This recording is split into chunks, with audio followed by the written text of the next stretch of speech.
Hello， 大家好，我係港節咖啡，歡迎收睇翻今集嘅節目啦。今集啦就係我即係話咧會跟我哋個推薦路線啦，咁去推薦嘅第二個樓盤啦。咁南沙啦，亦都係應該係我哋最後一個會呢一度啦，即係第二個拍嘅盤啦，亦都係南沙嘅應該係最後一站啦。咁呢一個咧就係南沙嘅十里芳園嚟嘅。咁十里芳園呢個盤啦，當其時我記得我嚟拍嗰陣啦，基本上乜都冇嘅。咁我哋之後啦，啲客咧就真係好多都揀咗呢個盤啦。咁其實咧依家起到咁啊，某啲已經係可以開始收樓噶啦，某啲棟數咁就商場啊嗰啲咧都已經係起到呢一個規模噶啦嚇。係啊，咁就即係話咧都即係話。係咯，即係以後生活上係一定會係好方便嘅。咁未來啦，未來對面咧仲會有個地鐵站口啦。咁所以咧，樣樣嘢都係等佢起就 O K 啦。咁就斜對面呢度個樓盤咧就係萬科嘅百老郡啦嚇，係啦。咁就係啦，我哋咧依家一齊入去售樓部去再簡單去重溫多次個沙盤同埋個區位圖啊！好，我哋依家一齊啦睇下一個區位圖先啦。咁就我哋依家項目啦，如果係十里芳園啦呢一個項目嘅話，就會喺呢一度嘅。咁就亦都係啦，個商場叫悅方城啦。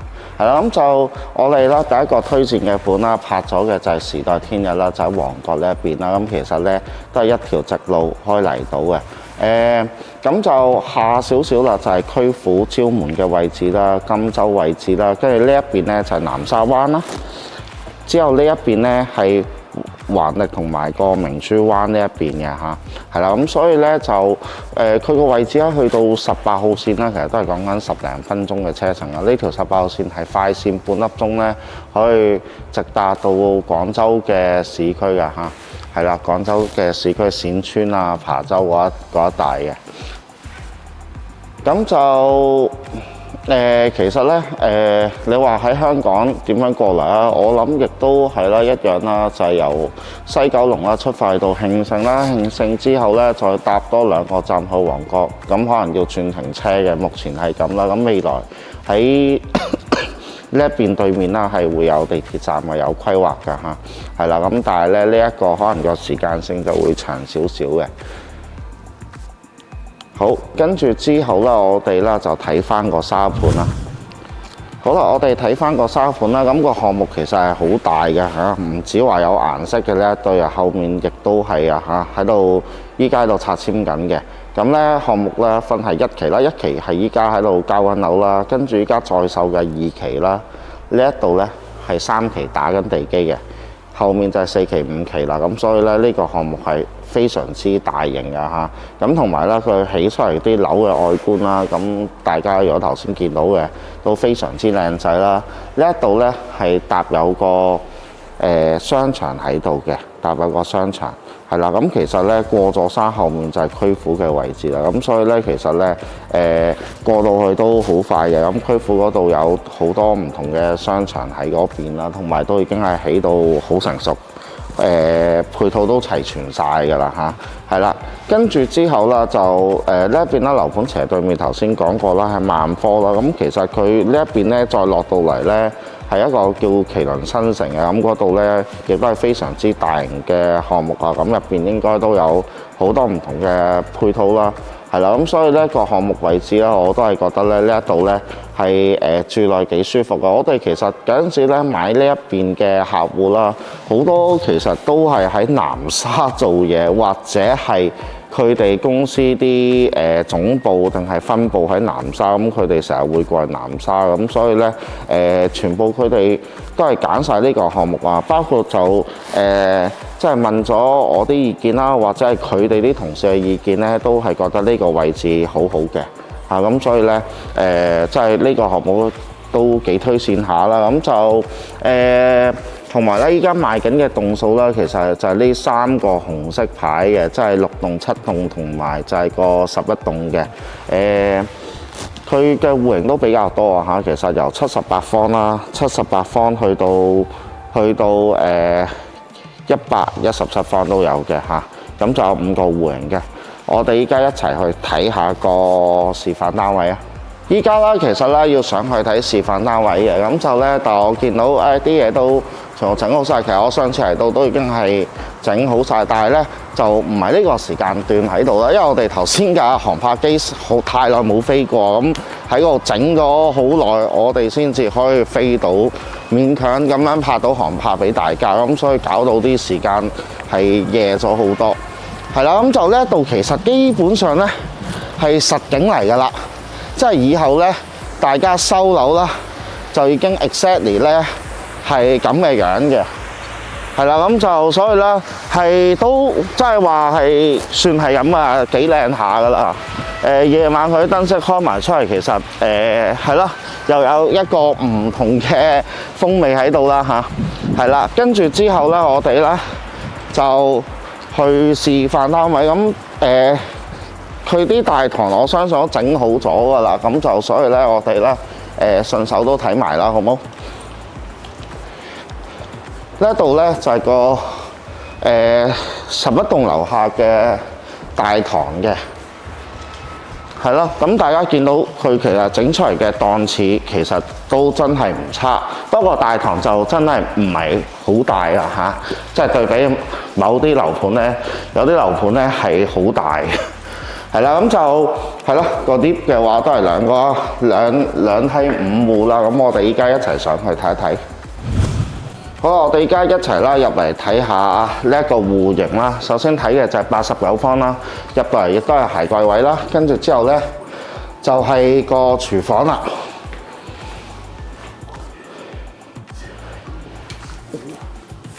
之後就係個餐廳啦，同埋個客廳嘅位置啦。呢一邊咧就係個陽台位，89方佢應該係個3房2廁嘅戶型㗎嚇，係啦。咁呢度其實係現場實景嚟㗎啦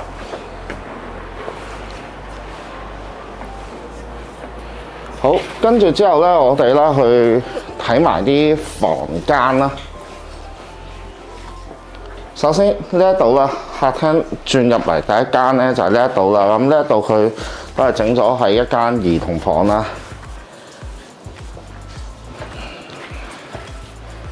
之後啦，呢一度咧就係主人房嘅。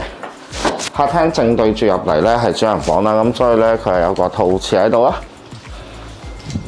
再加埋呢一度啦。大概呢一度係擺1.5米床，但係當然啦，可以擺1.8米嘅，呢個冇問題。之後啦，呢一度咧係個洗手間啦，佢呢一度整咗嘅一個乾濕分離嘅一個設計啦。再入到嚟咧，呢個就簡直係其實正常係攞嚟做書房去用嘅嚇。咁如果真係屋企可能有啲好細嘅細路仔嘅，呢間都勉強可以用到啦。如果住大人嘅話，我就覺得係。不過唔係，大家都係香港人都明嘅，住到嘅，係啦。好，咁我哋睇下下一個戶型，再入嚟啦，就係咧一個128方嘅一個4房戶型嚟嘅。哇！因為我都太耐冇嚟啦，所以都唔係好記得。咁所以大家先睇一睇佢係咁樣嘅。我諗應該係剝咗間房先至可以做到咁嘅效果。我哋先睇咗廚房先。呢一度啦，係啦，個廚房位置啦，嗰度預留咗個雪櫃位，咁所以啦，呢一個廚房都係勉強，即係企到2個人大又真係唔係話好大嗰啲啊嚇。跟住個餐廳，再加埋個客廳啦，佢應該係剝咗一間房嘅嚇，剝咗間房嘅，咁咪真係正常唔會係咁，係啦啊，跟住個陽台啦，係好大嘅。佢呢個咧，其實咧，如果間房佢唔剝嘅話啦，咁就係有另外一間房啦，係連住個陽台嘅，係啦。好，跟住就睇下個陽台位置，陽台位置就好大好長，大家可以睇到，係啦。呢個係一個非常大嘅陽台，唔錯嘅。好，跟住之後啦，我哋咧就去睇埋啲房，呢一度咧係一間房嗱，可以見到呢一啲房就會比較大啲啦。係啦，一間嘅客房啦。跟住之後咧，客房對面咧係個洗手間。之後呢一度亦都係另一間嘅客房啦，係啦，啲床都起碼大少少啦。咁我諗佢都係攞咗飄窗位去做個榻榻米咁樣嘅。最後啦，我哋睇下個主人房啦。主人房亦都係啦，佢呢一度佢係有埋空間整晒個衣帽間嘅嚇，咁同埋有個飄窗位喺度嘅。跟住呢一度咧，佢整完個衣帽間咁樣入到嚟，就係個主人房入邊嘅套廁啦。好，咁我哋再睇下個戶型。第三個我哋睇嘅就係一個78方嘅戶型啦。咁入到門啦，就係一組嘅鞋櫃啦。跟住亦都係啦，咁樣嘅客廳同埋個飯廳咁樣啦。哇，78方嚟講咧，個廚房佢真係唔細喎。如果78方嘅話，係啊。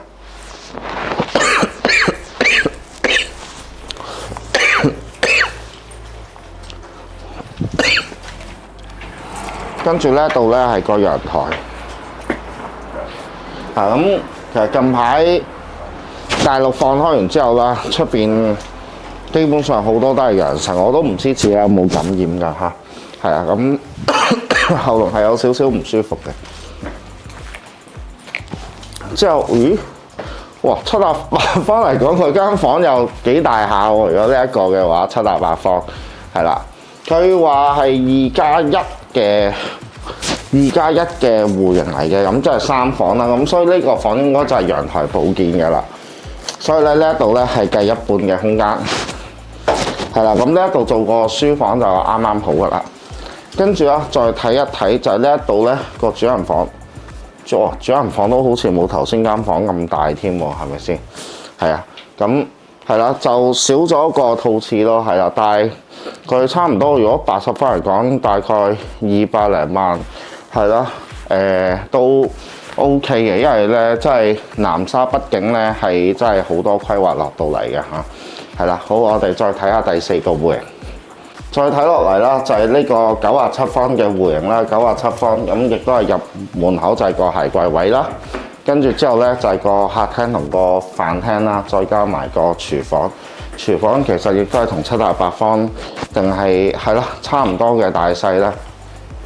跟住之後個廳都係啲好正路嘅一啲嘅尺寸嚟嘅嚇。咁如果要知道實際嘅尺寸，可以問我哋客服。我哋客服會幫大家去查翻晒嘅。好，跟住呢一度咧97方嚟講啦，佢呢一個陽台就幾大下嘅，因為佢咧另外一邊咧係攬住間房嘅嚇，係啦，可以入房嘅。好，咁我哋咧依家就去睇埋啲房。入到嚟就係頭先大家見到啦，首先就係見到呢個房啦，就係連住陽台嘅。跟住呢一邊咧就係個洗手間，再之後啦，亦都係有間房喺度啦。最後我哋睇埋個主人房啦，97方應該就有套廁嘅，係一張米白嘅床，完全冇壓力啦。跟住之後就同埋就係整咗啲衣櫃啦。最後就係個主人房嘅廁所。咁我哋去睇埋最後一個戶型。最後要睇嘅就係一個107嘅戶型。107嘅話，亦都係啦，入門就肯定係個入戶鞋櫃啦。跟住之後佢呢一度應該係駁咗間房嘅嚇。呢一度應該本身就係間房嘅，佢送嘅嗰間送半間嘅嗰個，因為睇呢個窗，我諗應該就係啲佈建為陽台嘅嗰啲啦。咁佢將呢個房剝咗，咁成個空間睇落去就會大咗啦。跟住我哋先睇下個陽台先啦。107嘅陽台就反而唔大嘅嚇，不過啦，佢係一個我哋睇埋飯廳嗰邊。佢就可以話係南北通嘅，咁當然佢冇2個陽台喺度啦，但係就南北通呢一度係有晒啲窗嗰啲喺度嘅。好，跟住我哋再睇下個廚房位置啦，就亦都係唔大啦，大家見到嘅呢個好老實嘅説話啦嚇，係啦。好，跟住之後咧，我哋就睇埋另外有3間房嘅應該。好，首先呢一間客房啦，個空間 OK 嘅，OK 嘅，即係話叫做啱啱好啦呢一個。跟住之後啦，就仲有呢一間啦，就作為2平房用啦，所以佢呢張床係米2床嚟嘅嚇，亦或者係可以利用埋窗台變成，即係話咧整個榻米去做咯，咁張床就可能會大啲咯。跟住最後我哋就睇埋個主人房啦，主人房嘅話咧，亦都係一樣啦，都係啲標準米8床嘅尺寸啦。跟住之後呢一度啦，有咗衣櫃喺度啦。最後就係可以睇埋個主人房嘅廁所。好，咁最後同大家簡單講幾句啊。好，咁呢一度咧，應該係我作為南沙嘅最後一站啦，或者如果再加多個啦，我應該會加埋越秀國際廣場，但係我要睇下佢嗰度嘅貨量仲有冇多唔多先。係啦，咁同埋嗰個係公寓嘅，咁如果住宅嘅話，呢個咧我最後一個推薦嘅，都係嗰句啦。南沙我係長期睇好嘅，長期睇好啦。咁如果詳細啲嘅可以睇翻咧時代天日嗰一集啦，最尾呢個嘅結尾嘅嚇，咁因為都差唔多，大家即係2段即係一條直路就到啦。係啦，都係嗰句啦。南沙個發展規劃啦，我諗咧係。即係如果你話攞啲咩珠海金灣啊，定係攞肇慶啊，定係邊度啦？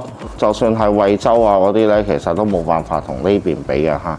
因為畢竟咧一個小小嘅南沙啦，佢個學校即係啲名校，再加埋啲醫院，我諗真係深圳都羨慕啊嚇！深圳都羨慕，因為深圳講緊一間名校已經可以帶動晒佢成個嘅樓價嗰啲啦，咁但係南沙呢一度咧，佢得嗰幾百平方公里啦，咁實質嚟講啦，其實係更加少嘅個地方，更加細嘅，因為咧佢即係佢嗰個叫做大江嗰邊啦，就真係冇乜規劃，但係大江咧嗰度嘅面積都佔咗唔少啊嚇，咁所以咧佢實際發展嘅面積咧其實唔大嘅話，但係咧入咗咁多間學校啦、名校啦，同埋啲醫院啊嗰啲咧，咁全部都係好令深圳羨慕啊！因為如果深圳可以一次過笠晒呢一紮學校、醫院過去，咁深圳即係話某啲區域啦，引入咗個區域啲樓價就肯定又再飆高晒㗎嚇。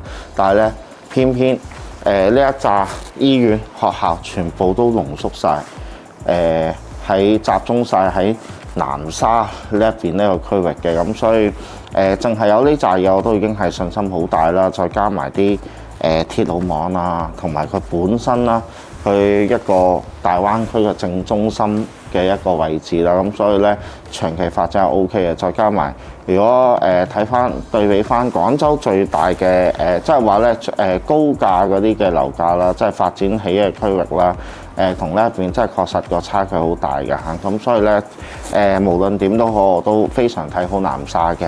咁所以係咯，即係如果大家中意嘅觀眾客戶可以考慮下呢度通關嘅話，我哋都可以帶你嚟兜晒成個南沙，同大家做翻個介紹嘅。好，咁今集就差唔多，我哋下集再見啦，拜拜。